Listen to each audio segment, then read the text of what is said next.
Hi friends, आज हम बताएंगे आपको रविन्द्रनाथ टैगोर का जन्म कब और कहाँ हुआ था और रविन्द्रनाथ टैगोर के जो पिता थे उन्हें कहाँ पर घुमाने ले गए थे। तो चलो वीडियो को स्टार्ट करते हैं। विलक्षण प्रतिज्ञा के धनी गुरुवार रविन्द्र टैगोर भारत के निम्नलिखित में एक हैं रविन्द्रनाथ टैगोर का जन्म 7 मई सन 1960 में कोलकाता में हुआ था। जो मतलब उनका जन्म था वो 7 मई को हुआ था और उनके जो कोलकाता में उनका जन्म हुआ था। इनके पिता का श्री देवेंद्र टैगोर तथा माता का श्रीमती शारदा देवी था। जो मतलब इनके पिता थे उनका नाम देवेंद्रनाथ टैगोर था। जो मतलब जैसे रविन्द्रनाथ टैगोर होते हैं उनके पिता भी यहाँ पे एक टैगोर लगाते हैं। आई समझ में बात फ्रेंड। तथा एक धनाढ्य तथा माता का नाम श्रीमती शारदा देवी था। जो उनकी माता का नाम था वो था इनकी शारदा देवी। घर में उन्हें सभी रवि कहकर पुकारते थे। जो मतलब रविन्द्रनाथ टैगोर थे उन्हें रवि के नाम से कहकर पुकारा जाता था। रविन्द्रनाथ का जन्म एक धनाढ्य परिवार में हुआ था। जो मतलब रविन्द्रनाथ टैगोर थे उनका जन्म एक धनाढ्य परिवार में हुआ था जो जहाँ वे खुशहाल रह सकते थे। नौकरियों की अधिकता के कारण वे स्वतंत्रतापूर्वक इधर उधर घूम फिर नहीं सकते थे। जो मतलब नौकरी की तलाश में वे फिरते थे ना, तो इसलिए जो स्वतंत्रता दिवस आता था वे उस पर घूम नहीं पाते थे। इसलिए वे अपने जीवन में बंधन जैसा महसूस करते थे और दुख हो जाते थे।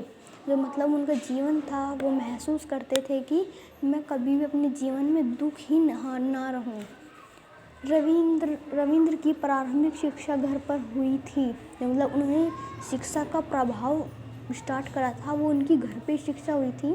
रवि को विद्यालय जाना जरा भी अच्छा नहीं लगता था।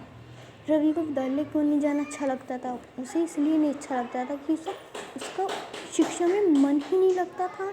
क्योंकि वे स्वतंत्र होकर प्रकृति को नहीं निहार पाते थे। मतलब जो स्वतंत्र दिवस वे प्रकृति में जो विभाग गाना चाहते थे, जो मतलब कुछ शायरी वायरी गाना चाहते थे, उसमें वे प्रारंभिक नहीं थे, निहार नहीं पाते थे। वे तो ओस से गीली हरी घास को छूना चाहते थे, बगीचे में खिले फूलों को निहारना चाहते थे। जो मतलब जो गीली घास खड़ी रहती थी वे उन्हें छूना चाहते थे। उन्हें बहुत अच्छा लगता था बगीचे में फूलों को निहारना चाहते थे क्योंकि उन्हें हाथ लगाना मतलब हैंड लगाना अच्छा लगता था। जब वे हाथ लगाते थे फूलों के, एक बार उनके पिता उन्हें हिमालय ले गए थे।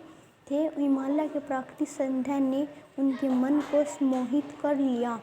उनके जो पिता थे उन्हें हिमालय ले गए थे, हिमालय पर्वत पर घुमाने ले गए थे। मतलब प्राकृतिक सौंदर्य के मन में मोहित लिया। उन्होंने जो सौंदर्य था उनके मन से मोहित ले लिया था।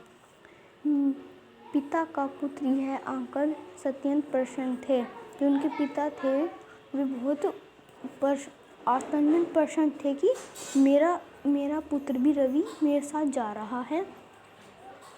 इसके पिता इन्हें प्रतिदिन नए ढंग से पहनने लगे।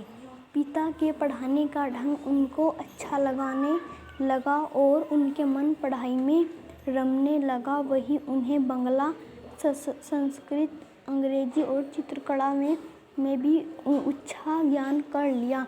जो मतलब उनके ढंग थे वे अच्छे पढ़ने में भी अच्छे हुए थे हिमालय जाकर, और उन्हें अच्छा लगना पढ़ाई में रमने लगा। तो उन्हें पढ़ाई में अच्छा लगने लगा और वह उन्हें बांग्ला, संस्कृत, अंग्रेजी और चित्रकला विषय में अच्छा ज्ञान प्राप्त कर लिया। उन्होंने हिमालय जाकर सारी संस्कृत, अंग्रेजी और चित्रकला विषय में अच्छा ज्ञान प्राप्त कर लिया था।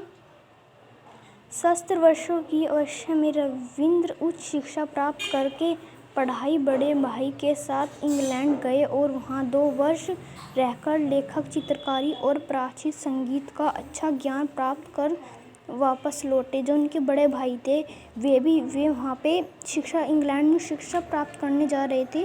तो रविन्द्रनाथ टैगोर ने सोचा कि मैं भी चलूँ शिक्षा प्राप्त करने। मुझे भी कुछ शिक्षा प्राप्त लेखन हुई होएगी। इंग्लैंड गए और वहाँ 2 वर्ष रहकर चित्रकारी और पाश्चात्य संगीत का अच्छा ज्ञान प्राप्त करके वापस लौटे। उन्हें अच्छा ज्ञान वापस करा और वापस लौटे। तो क्लास अच्छी लगी वीडियो आपको? ये देखिए, ये हैं रविन्द्रनाथ टैगोर। ये देखिए, ये बहुत अच्छे ज्ञानी थे।